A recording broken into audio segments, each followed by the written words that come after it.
তোরা গিয়াসউদ্দিন তাহিরি হুজুরের এক বক্তের পাগলামি ভিডিওটা একটু দেখে তারপর আসতেছি।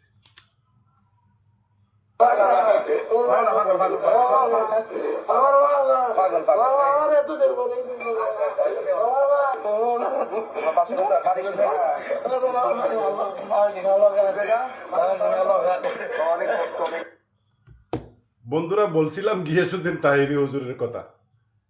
ওনাকে দেখে এক ভক্ত কাছে পেয়ে রীতিমতো পাগলামি শুরু করেছে। বন্ধুরা, এটি হচ্ছে প্রেম। প্রেম হচ্ছে এই পাগলামি। আর গিয়াসউদ্দিন তাহিরি হুজুরের কথা বলবো, এই বর্তমান জমানায় আমার বয়সে এত জনপ্রিয় আলেম আমি দেখিনি, যার মাহফিলের মধ্যে লক্ষ লক্ষ মানুষ হয়।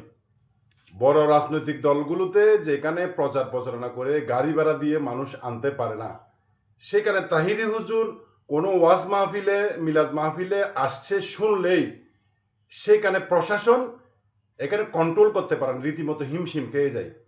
বাংলাদেশের মধ্যে জনপ্রিয় যদি একজন আলেম থাকেন, যাকে লক্ষ লক্ষ ভক্ত সারা বাংলাদেশে পছন্দ করে, তার ভক্ত আমার মনে হয় কোটির উপরে।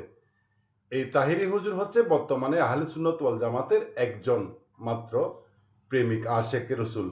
আমি সেটা মনে করি। বন্ধুরা, আপনারা কি মনে করেন? একটু মতামত জানাবেন।